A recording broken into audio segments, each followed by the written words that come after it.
नमस्कार साथियों, T for teacher के यूट्यूब चैनल पर आप सभी का हार्दिक स्वागत है। आज के इस वीडियो में हम सामान्य हिंदी के 15 अति महत्वपूर्ण ऑब्जेक्टिव क्वेश्चंस को हल कर रहे हैं और ये इसका 45वां भाग है। और आज के इस वीडियो में जो 15 प्रश्न है ये सारे परीक्षाओं में आए हुए प्रश्न है, इसलिए वीडियो को अंत तक पूरा अवश्य देखें। और यदि वीडियो पसंद आता है तो लाइक, शेयर और चैनल पर नए हो तो चैनल को सब्सक्राइब करना न भूलें। तो आज के इस वीडियो के पहले प्रश्न की ओर बढ़ते हैं। आज का प्रश्न नंबर 1 है, चंद्रमुख में कौन सा समास है? चंद्रमुख में कौन सा समास है ये बताना है। द्विगु समास, तत्पुरुष समास, कर्मधारय समास या बहुब्रीहि समास। तो जो शब्द दे रखा है चंद्रमुख, इसका हम क्या करेंगे? संधि विच्छेद करेंगे तो ये बनेगा चंद्र धन मुख। अब यहाँ पर हम देख रहे हैं कि मुख कैसा है? चंद्रमा के समान है, अर्थात यहाँ पर क्या हो रही है? विशेषता आ रही है। मुख कैसा है? चंद्रमा के समान है। जहाँ विशेषता आती है वहां पर कर्मधारय समास हो जाता है। तो आप बड़ी आसानी से कह देंगे कि चंद्रमुख में कौन सा समास है, तो कर्मधारय समास इसका बिल्कुल सही जवाब रहेगा।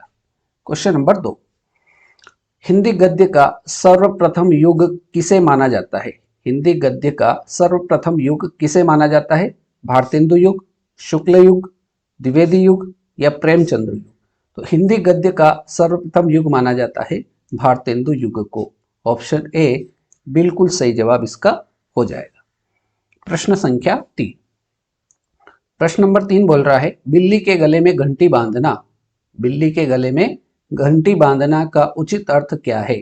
बिल्ली को सजाना, घंटी सुनने के मजे लेना, अपने को संकट में डालना या बिल्ली को क्रोधित करना। तो बिल्ली के गले में घंटी बांधना, इसका जो उचित अर्थ होगा वो होगा अपने को संकट में डालना। ऑप्शन सी एकदम सही जवाब इसका हो जाएगा। आगे बढ़ते हैं क्वेश्चन नंबर 4 की ओर। प्रश्न संख्या 4 कह रहा है, आगे नदियां पड़ी अपार, घोड़ा कैसे उतरे पार, राणा ने देखा इस बार, तब तक चेतक था उस पार। दी गई पंक्तियों में कौन सा अलंकार है? तो यहां पर इसको पढ़ते ही देखो, आगे नदियां पड़ी अपार, घोड़ा कैसे उतरे पार, राणा ने देखा इस पार, तब तक चेतक था उस पार। मतलब ये बात क्या है? अतिशोक्ति हो रही है, इसलिए यहां पर अतिशोक्ति अलंकार इस क्वेश्चन का एकदम सही जवाब हो जाएगा। Right. Next question, question number 5, पुरानी हिंदी, उर्दू और अंग्रेजी के मिश्रण से उत्पन्न नई भाषा कौन सी है? मानक भाषा, पश्चिम भाषा, हिंदुस्तानी भाषा या साहित्यिक भाषा? तो पुरानी हिंदी, उर्दू और अंग्रेजी के मिश्रण से उत्पन्न नई भाषा जो है वो है हिंदुस्तानी भाषा। ऑप्शन सी एकदम सही जवाब इसका रहेगा। प्रश्न क्रमांक 6, प्रश्न क्रमांक 6 कह रहा है, जो शब्द क्रिया की विशेषता बताए, जो शब्द क्रिया की विशेषता बताए उसे क्या कहते हैं? क्रिया विशेषण, क्रिया भेद, क्रिया रूप या प्रतिक्रिया? तो जब जो शब्द क्रिया की विशेषता बताए उसे कहा जाता है क्रिया विशेषण। ऑप्शन ए एकदम करेक्ट आंसर इसका रहेगा। प्रश्न संख्या 7, पंच परमेश्वर, पंच परमेश्वर के लेखक कौन है? जयशंकर प्रसाद, मुंशी प्रेमचंद, रामचंद्र शुक्ल या महादेवी वर्मा? तो पंच परमेश्वर के लेखक जो है वो है मुंशी प्रेमचंद। ऑप्शन बी एकदम सही जवाब इसका हो जाएगा। आगे बढ़ते हैं क्वेश्चन नंबर 8 की ओर। क्वेश्चन नंबर 8 कह रहा है, कूपमंडूक होना, कूपमंडूक होना मुहावरे का आशय क्या है? कुएं में गिरना, ये तो नहीं होगा। घर में रहना, ये भी नहीं होगा। अत्यंत सीमित ज्ञान होना, ये एकदम सही जवाब इसका हो जाएगा। कूपमंडूक होना मतलब अत्यंत सीमित ज्ञान होना, एकदम सही आंसर इसका रहेगा। और बहरा तो हो नहीं सकता है। ठीक। प्रश्न संख्या 9, प्रश्न संख्या 9 है, हल्दी घाटी, हल्दी घाटी के रचनाकार कौन है? राणा प्रताप, श्याम नारायण पांडे, हरिओद या सोहनलाल द्विवेदी? तो हल्दी घाटी के जो रचनाकार है उनका नाम है श्याम नारायण पांडे। ऑप्शन बी बिल्कुल सही जवाब रहेगा। प्रश्न क्रमांक 10, प्रश्न क्रमांक 10 कह रहा है, निम्न में से कौन सा वर्ण उच्चारण की दृष्टि से दंत्य नहीं है? त ये दंत्य है, न ये भी दंत्य है, द ये भी दंत्य है, ट ट दंत्य वर्ण नहीं है, इसलिए ऑप्शन डी एकदम सही जवाब इसका हो जाएगा। तो दंत्य वर्ण कौन से होते हैं? तो जो त वर्ग है, त, थ, द, ध, न, ये सारे काय में आते हैं, दंत्य के अंतर्गत आते हैं। और हमसे पूछा था कौन दंत्य नहीं है, तो ट जो है ये दंत्य वर्ण, दंत वर्ण नहीं है। ठीक।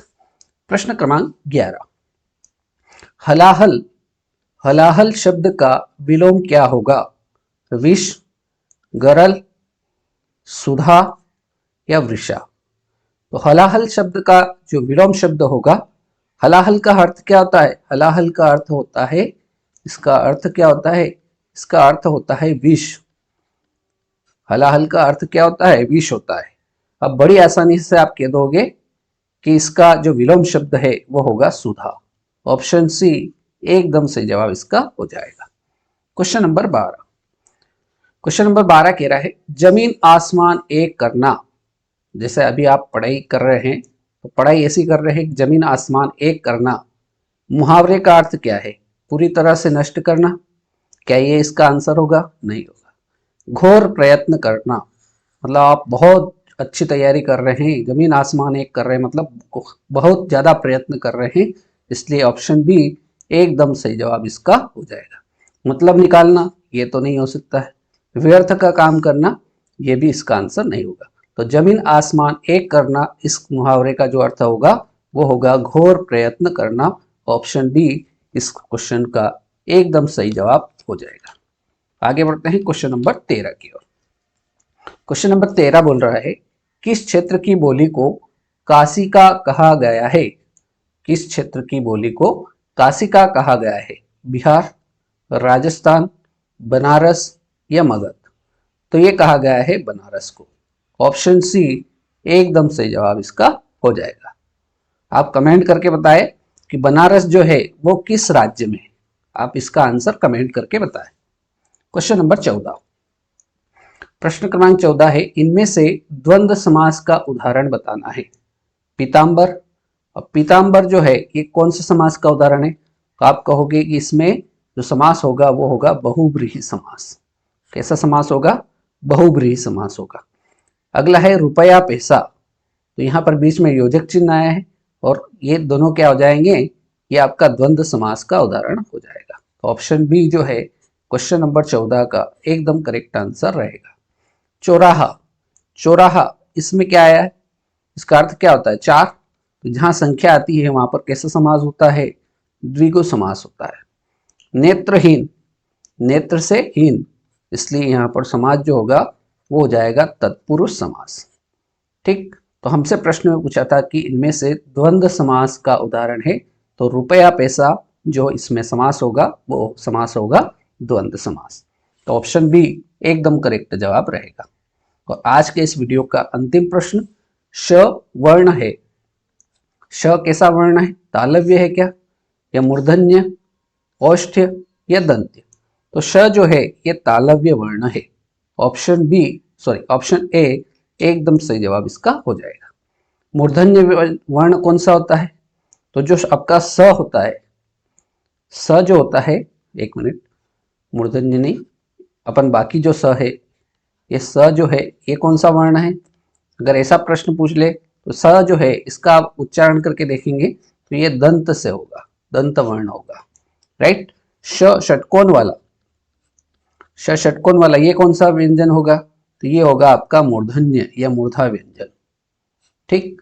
उसके बाद श, श जो है ये इसमें पूछ लिया है, श जो है ये आपका तालव्य वर्ण हो जाएगा।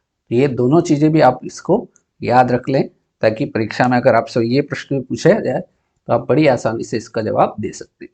तो फ्रेंड्स आज के इस वीडियो में हमने हिंदी के 15 महत्वपूर्ण क्वेश्चंस को देखा। उम्मीद करता हूँ वीडियो पसंद आया होगा।